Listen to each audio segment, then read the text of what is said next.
Ayan, so magandang araw ulit sa inyong lahat at nagbabalik ang inyong astig na set para pag-usapan naman ang tungkol sa ating mga barangay-based institution na matagal ko nang gustong gawa ng video at lately ay merong nag-request sa atin na mag-discuss nga tayo ng mga committee sa barangay. So ito na yun, ano po. So una, ano ba yung barangay-based institution? Ano ba ang ibig sabihin ng barangay-based institution? Yung barangay-based institutions, ito yung mga committee, mga task force, mga grupo na binuo para sila yung mag-manage ng mga particular na basic service ng barangay at magpa-implement ng mga national programs na ibinababa sa local government. Karamihan sa mga ito ay iniuutos ng mga batas, ng batas at ng mga memorandum galing sa ating mga supervising agency. Para itong mga komitiba na to, sila yung magdidesenyo ng mga programs, projects, and activities alinsunod or ayon doon sa pangangailangan ng ating komunidad.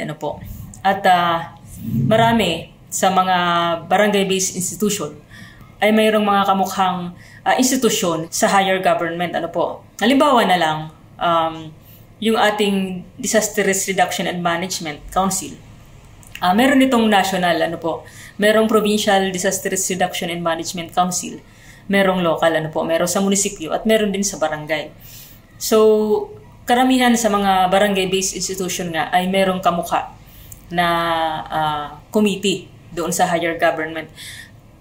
Para nga yung mga programa na galing sa taas ay naibababa sa barangay. At bilang pinakamaliit na unit ng gobyerno, tayo dito sa barangay, tayo yung hands-on doon sa implementation ng mga national programs. Bukod doon sa mga mandated ng ating national government at ng ating mga supervising agencies, pwede rin tayong gumawa ng sarili nating barangay-based institution. Base sa pangangailangan ng barangay at ayon sa batas, kailangan lang na walang nilalabag na batas. So, dito sa atin, meron kaming Barangay Fishery and Aquatic Resources Management Council dahil kami ay coastal barangay. So, meron din naman itong kamukha sa LGU. Kasi si LGU naman ay coastal municipality din. So, yun ay based dun sa pangangailangan ng barangay. So, hindi lahat ng barangay sa Pilipinas ay mayroong Barangay Fishery and Aquatic Resources Management Council. Siguro sa iba ay yung sa agriculture. Ayan. So, ayan. Ipa-flash ko sa screen yung ating mga barangay-based institution, yung ilan sa mga barangay-based institution natin na pinakang mahalaga. So, nandito sa screen yung ating mga barangay-based institution sa aming barangay. At nakalagay dyan yung mga legal basis, yung legal basis ng pagbuo natin ng mga barangay-based institution. Ayan. So, nandyan yung BDC, yung Barangay Development Council, yung Barangay Anti-Drug Abuse Council, yung Barangay Peace and Order Council, Barangay Disaster Risk Reduction and Management Council, Barangay Ecological and Solid Waste Management Council, Barangay Health Emergency Response Team, Barangay Council for the Protection of Children, Barangay Human Rights Action Council, God Focal Point System or yung Gender and Development Focal Person System, Barangay Nutrition Council, Violence Against Women Desk Officer, at yung ating Barangay Fishery and Aquatic Resources Management Council nga. So, ano ba yung mga functionality nila? Ano ba yung mga duties and responsibilities nila? Tingnan natin dito, magbigay tayo ng mga example. Halimbawa na lang dito sa Barangay Anti-Drug Abuse Council. Okay, dito sa Barangay Anti-Drug Abuse Council, ito ay nauso nung in-implement yung War on Drugs.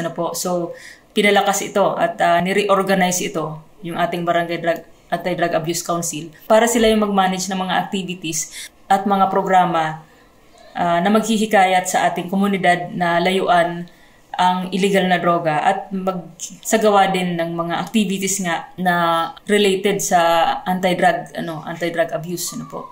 So may dalawang komitiba yan, merong Committee on Operation at merong Committee on Advocacy. So sa Committee on Operation, ang nilalagay dyan yung kagawad na in charge sa peace and order. At sa Committee on Advocacy naman ay yung nilalagay dyan yung kagawad na in charge sa barangay affairs, sa women at sa family. Kasi ganito yon, sa operation kasi sila yung naatasan na magtago ng mga confidential list ng ating mga drug users, mag-establish ng rehabilitation referral desk, mag-process ng application for rehabilitation of drug dependents, mag-identify ng mga drug-affected house clusters, mag-conduct ng mga administrative searches of suspected drug din. So, mahirap tong obligasyon ng ating operation committee sa BADAC.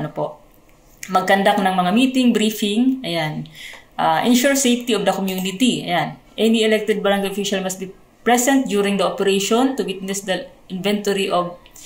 So, ito yung pag merong mga, mga buy-bust operation. So, dito sa executive order na to, base ito sa kautusan ng ating DILG, na yung ating mga barangay kagawad ay, yung in charge na barangay kagawad, dapat siya ay sasali doon sa buy-bust operation para mag-witness at ma-ensure niya yung safety ng community, yung human rights, ma-witness nga yung pagkuha ng mga ebidensya doon sa ating suspect, So, bago pa man mag-conduct ng buy-bust operation ang pulis, ay tinatawag na nila yung kagawad para samahan sila na i-conduct nga yung buy-bust operation.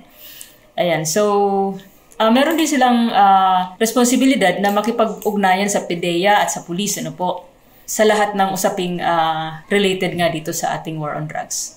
Sila din yung pipirma ng mga, execute affidavit and act as witness. Pwede rin silang tawagin sa court para mag-witness. Mag-submit ng mga report sa drug clearing operation. So, sila yung naatasan nga sa mga ganong trabaho. Pagdating naman sa Committee on Advocacy, dito naman papasok yung mga coordination doon sa mga agency na makakatulong doon sa advocacy ng pag-iwas sa illegal na droga.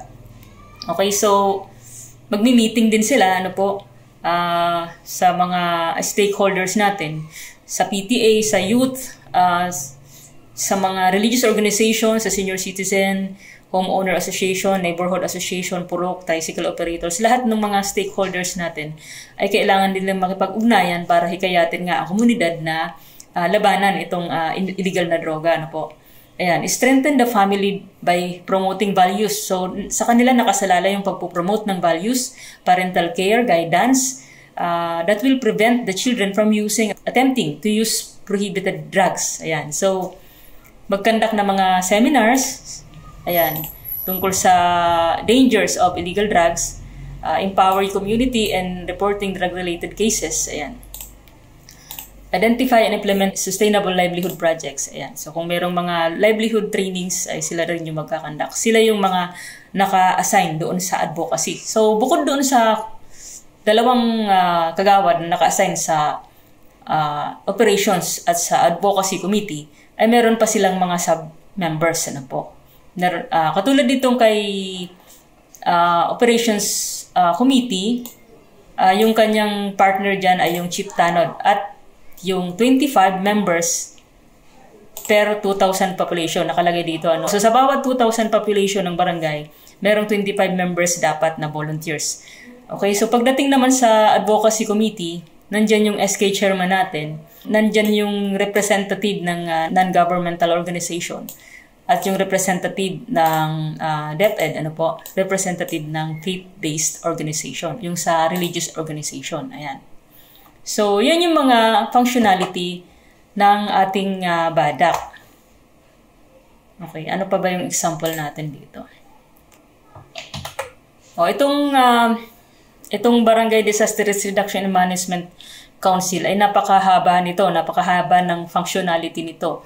At yung lista ng mga members nito, kung tutuusin, yung buong pwersa ng barangay, kasama yung mga staff, kasama yung mga empleyado, at yung mga barangay officials, ay member ng Barangay Disaster Risk Reduction Management Council. Dahil ito yung pinaka-mahalagang barangay-based institution sa barangay, dahil ito ay talaga doon sa pagmamanage at pagpapababa noong epekto ng kalamidad sa ating barangay. Ano po? At alam naman natin na ang Pilipinas ay prone sa mga kalamidad. So, hindi ko alam sa ibang barangay, pero sa amin napaka binibigyan ng emphasis ang pagpapa-implement ng ating disaster risk reduction and management. Ano po? Dahil nga sa madalas tayong daanan ng mga kalamidad. Siya nga pala yung overall chairman ng lahat ng mga barangay-based institution ay si Punong Barangay.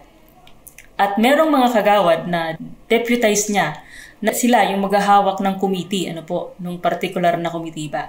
So dito sa ating Barangay Disaster Risk Reduction and Management Council, meron tayong naka-assign na kagawad sa operation. So siya yung deputize ni Punong Barangay na siyang hahawak ng committee ba sa Disaster Risk Reduction and Management Council.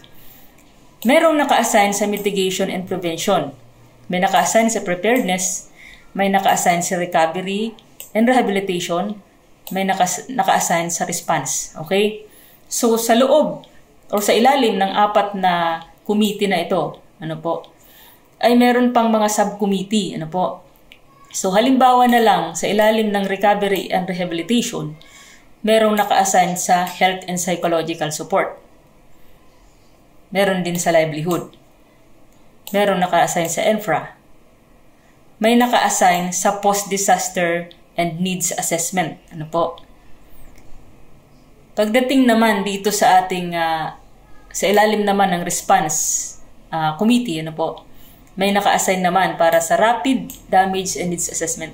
Magkaiba yung RDANA sa PDANA. Yung RDANA, yun yung parang spot report, yung actual na report ng mga damage.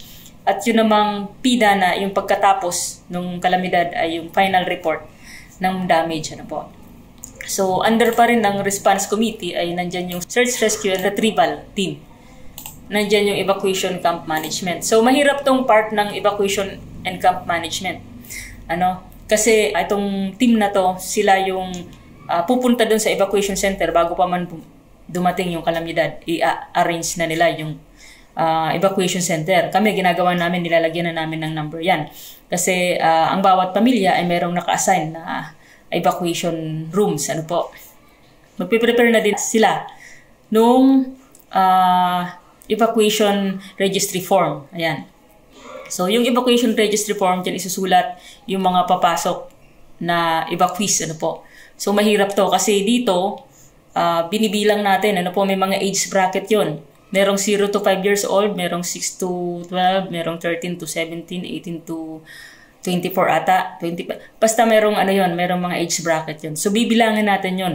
Ito total natin kung ilan yung male, ilan yung female, ilan yung total ng 0 to 5 years old. Ganun din dun sa kabilang age bracket hanggang sa matapos natin lahat ng age bracket. Bibilangin din natin yung mga may sakit, bibilangin natin yung mga buntis. So, ang ginagawa namin nito, sa unang oras pa lang, ng pagkatapos nung evacuation, ay humihingi na ng report yung ating Local Disaster Risk Reduction Management Office sa LGU kung ilan yung mga nandun sa evacuation center. At oras-oras namin itong i-update. So, ang ginagawa namin, kahit nag-i-evacuate na din kami at bitbit na namin yung mga gamit namin, ay nag-i-report pa din kami. Meron kaming naka-assign na mga volunteers sa bawat room na sila yung magmamonitor kung may pumapasok pa na evacuees. At meron din kaming mga barangay tanod na iniiwan natin sa evacuation center para sila rin yung mag-forward sa atin ng mga report. So, pagkatapos ng kalamidad, ay imomonitor pa din natin kung mayroong umalis doon sa evacuation center. At imomonitor pa din natin kung anong oras natin sila pinaalis, pinauwi. So hanggat walang bumababang instruction galing sa Local Disaster Risk Reduction and Management Office, ay hindi tayo magpapaalis ng evacuees. So, under pa din ng response committee ay nandyan yung relief goods distribution team. So sila naman yung naka-assign sa pagbabalot ng mga relief at pamamigay. Meron naka-assign sa first aid and psychological support. Meron naka-assign din sa fire management. Sa operations team naman may naka-assign sa research and planning. So kasali pa din kami dito. Ako bilang secretary, kasama ako doon sa research and planning kasi kami yung gumagawa ng mga research at nagpaplano ng disaster risk reduction and management plan. Ano po. Meron din naka-assign sa transportation team, may naka-assign sa communication and warning. Sila naman yung naka-assign sa bibigay ng impormasyon. Halimbawa na lang magbabandilyo. Ano po, dati nagbabandilyo kami, nag-iikot kami sa barangay para ipaalam sa kanila yung kalamidad. Ano po, at paalam sa kanila na magkakaroon ng halimbawa forced evacuation. Ano po. So ngayon, ang ginagawa na lang namin ay nagsasalita na lang kami doon sa public address system kasi meron na kaming public address system sa barangay. Yun yung pag nagsalita ka sa microphone ay naririnig na sa buong barangay. Pero obligado pa din kami na pumunta sa mga bahay-bahay kasi kung may forced evacuation ay kami pa din ang mag-i-implement nun ng personal. Ano po. So partner naman natin dyan yung LGU at yung mga kasundaluhan natin. Meron tayong mga volunteers at meron tayong mga galing sa ating mga armed forces. Okay, sa security and safety team, meron din naka-assign. So sila naman yung bahala doon sa security, ano po, sa safety. Ayan, education team. Kasali pa din kami dito kasi itong education team, ito yung naka-assign para sa pagdi-disseminate ng mga training, ano po, ng mga pa-seminar. Ayan. So, sa protection team naman, meron din tayong team para sa protection team. Sila naman yung naka-assign doon sa mga human rights, yung mga protection ng ating mga vulnerable sectors, halimbawa ng ating mga kababaihan, ng ating mga children, ano po. Sila naman yung naka-assign dyan. Sa damage control team naman, meron ding naka-assign, ano po. So, napakadaming subcommittee ng Barangay Disaster Risk Reduction and Management Council. So, hindi na natin iisa-isahin yan. Ayan. So, ano pa ba yung pwede kong example? Ayan, yung ating Barangay Development Council. Sila naman yung naka-assign sa pag-mobilize nung partisipasyon ng mga tao sa ating barangay. Partisipasyon sa local development. Ano po? Kasi lalo na ngayon may binabang mandate galing sa ating national government at katatapos nga lang ng training namin na kailangan yung barangay ay merong development planning. So ini-encourage nila yung participative governance, ano po, na kailangan yung tao ay may boses, ano po, sa pagpaplano sa barangay. So si BDC, sila yung naka-assign doon sa pag-i-implement noong ganong advocacy, ano po. Ayan. Sila yung gagawa ng barangay development plan at magmumonitor at mag-evaluate at mag-i-implement nga ng mga national or local programs natin. At marami pa silang ibang functions, ano po. Kailangan din nila na mag-meeting, mag-convene at least once every 6 months. Nakalagay dito sa ating executive order. So, hindi natin alam sa ibang barangay. Pero ito kasi yung template na sinusunod namin dahil ito yung binigay na template ng ating Department of the Interior and Local Government. Okay, so ano pa ba? Ito, itong ating Barangay Council for the Protection of Children. Ayan. So sila naman yung naka-assign sa development ng ating kabataan, yung gagawa sila ng mga aksyon para maiwasan yung mga juvenile delinquency. Ayan. Magsasagawa ng mga training, at ng mga programa para sa kabataan. Ayan. At para din sa kalusugan ng mga kabataan, ayan. Encourage the proper performance of duties and responsibilities of parents and provide learning opportunities on the adequate rearing of children, positive parent-child relationship. So, sila rin yung naka-assign na i-encourage nga yung ating mga parent na tutukan yung pag-aaral ng mga bata, ano po. Ayan. So, marami to. Promote wholesome entertainment in the community. Ayan. Gumawa ng annual work and financial plan. Ibig sabihin, kasi dito sa budget natin, meron tayong 1% na naka-assign sa children, ano po. Although, pwede yung paghatian ng mga sectors kasi nga attributed lang naman yun, Dito sa aming barangay, yung children natin ay damay na sila doon sa ating mga programa sa health at yung pag-provide natin ng mga libreng gamot, yung pagtitimbang natin sa mga bata, yung mga programa natin sa nutrition. So kasama na sila doon. So kasama sila doon sa aming annual work and financial plan for children. At yung ating mga palaro, mga patraining tungkol sa mga rights ng kabataan. Ano po? Patraining doon sa batas na nagpoprotekta sa mga kabataan, yung batas na RA 7610. Ano po? Ayan. Provide coordinative linkage with other agencies and institution in the planning, monitoring, evaluation of plans for children. So marami ito. Ano po?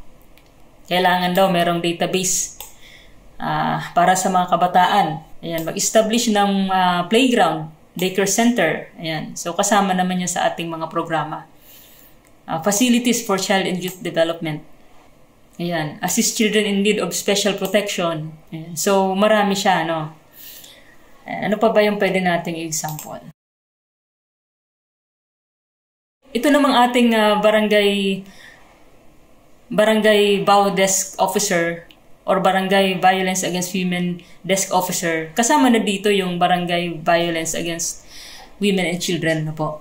So, dito, nag-a-appoint si punong barangay ng isang desk officer na siyang magmamanage ng mga kaso, ng mga reklamo, issues tungkol sa violence against women at violence against children. So, meron tayong naka-assign na kagawad dyan. Usually, yung kagawad na committee doon sa women and family. Ano po? Ayan. So, siya yung magre-record ng mga gender-based violence, ano po. Magsasubmit ng mga reports sa BAUC, ano po. Mag-assist doon sa mga victims sa pag-secure ng barangay protection order. Ayan, mag-develop ng mga gender-responsive plan. Ayan, mag-refer ng mga kaso sa government agencies, ano po. Ayan, so siya naman talaga yung nakatutok doon sa violence against women and their children. So, marami pa ito, ano po, itong ating BPOC, Barangay Peace and Order Committee, nandiyan naman nakasulat na sa kanyang pangalan, ano, na nakatutok naman sila sa peace and order, ano po. At ito namang ating Barangay Health Emergency Response Team, ito naman yung institusyon na binuo noong nagkaroon ng pandemic, ano. So, naging super active ito nung merong pandemic. Marami silang responsibilidad na ibinigay yung ating national government na ipina-implement sa local government at sa barangay, ano po. Ayan. So, yung ating Human Rights Action Council, meron din tayo niyan. Yung sa nutrition, syempre nakatutok sila sa nutrition. Meron din sila mga planning, ano po. At yun nga ang ating Barangay Fishery and Aquatic Resources Management Council na nakatutok naman sa ating marine agriculture, ano po. At yung pag-protect ng ating karagatan, pagpoprotekta ng ating mga mangrove, ng ating mga marine resources, ano po. So sila naman yung naka-designate yan. Yung tinatawag na Coastal Resources Management System, ano po. So sila yung naka-designate dyan. Meron din naman kaming Barangay Health Board nakatutok naman sa mga programa sa health, ano, sa kalusugan. At meron ding Physical Fitness and Sports Development Council. So nakatutok naman siya dun sa physical fitness at sports. Meron ding ugnayang barangay at simbahan. Ayan. Meron namang mga komitiba na tulad ng Committee on Appropriations. Ano? Yung Committee on Appropriations, siya yung naka-assign doon sa mga financial transaction. Ano? So, patungkol sa budget at sa pagpapalabas, pag-deposit ng mga pera ng barangay. Ano po? So, kapartner siya ng ating punong barangay sa pagpipirma ng ating mga financial documents. Kasama na rin yung ating barangay treasurer. Ano po? Yung Committee on Women naman ay nakatutok naman siya dun sa women. May Committee on Education, ano. So, meron pang ibang mga committee. Ayan. So, anyway, si DILG naman magbibigay yan ng direktiba sa mga barangay, lalo na sa mga bagong officer. Magbibigay yan ng direktiba na bumuo nga sila ng ganitong mga barangay-based institution. So, sa ngayon, yun na muna yung mga pinaka-importanting barangay-based institution ng aming barangay na i-share ko sa inyo para magkaroon kayo ng idea. Ano po. So, sa mga bagong halal na official ngayon, ay save nyo tong video na to, ano po, para meron kayong reference, ano po. Okay, so sana may natutunan kayo sa aking video at kung hindi pa kayo nakapag-subscribe, pa-subscribe naman po para dumami pa tayo dito sa channel. At kung meron man kayong mga katanungan, ay pakitanong na lang sa comment section at sisikapin kong sagutin sa abot ng aking makakaya. Maraming salamat, Astig na Sek.